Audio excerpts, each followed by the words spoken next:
Hello everyone, তোমরা সবাই কেমন আছো? আশা করছি সবাই ভালো আছো। তো আজকে আমি আবার একটা বিটিএস নিয়ে চলে এসেছি। BTS in the sense behind the scene. তো এর আগে আমি একটা দুটো ভিডিওর তোমাদের বিহাইন্ড দ্য সিন দেখেছিলাম আমার সেলফ শ্যুটের। তো আজকে আমি আবার একটা সেলফ শ্যুট করতে চলেছি, সেটা হচ্ছে রাধা মায়ের উপর।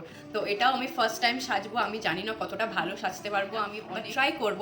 তাই তোমাদের সাথে এই ভিডিও শ্যুটের মাধ্যমে যা যা রিলস ফটো তুলবো তোমাদের সাথে শেয়ার করবো। আর তোমরা কিন্তু অবশ্যই কমেন্টে জানাবে যে আমার লুকটা কেমন হয়েছে আর ভিডিও বা ফটোটাও কিরকম হয়েছে। তো চলো ঝটাপট রেডি হয়ে যাই। আমি এখানে প্রথমে ব্যাকগ্রাউন্ডটা সেট আপ করে আমি ট্রানজিশন ভিডিওর ফার্স্ট পার্টটা শ্যুট করে নিয়েছিলাম, তারপর এখানে মেকআপ করে নিচ্ছিলাম। দেন মেকআপের পর এই সুন্দর রাধারানীর কলকার পার্টটা আমি করলাম। তো আমার হাতটা একটু করতেই কাঁপছিল, তাই সৌমাল্লা আমাকে হেল্প করে দিয়েছিল। তো এইগুলো করার পর আমি আমার সেকেন্ড পার্টের সব শ্যুটটা করে নিয়েছিলাম। হ্যালো, তো আমার শেষ আজকের মতো শ্যুটটা। তো আমি থ্রু আউট দ্য ভিডিও তোমাদেরকে দেখিয়েছি কেমন ভাবে সেট করেছি সব কিছু।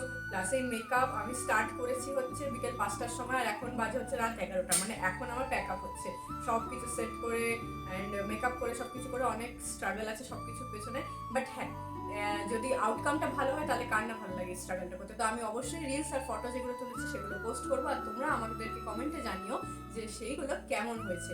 আর অবশ্যই ক্রেডিট না দিলে নয় সৌমাল্য, যে আমার পেছনে এত খাটতে থাকে। চলো আজকের মতো টাটা, ভীষণ টায়ার্ড হয়ে গেছি, আবার দেখা হবে পরের ভিডিও। এখনের জন্য bye bye, tata. Ciao, pack up, pack up, pack up.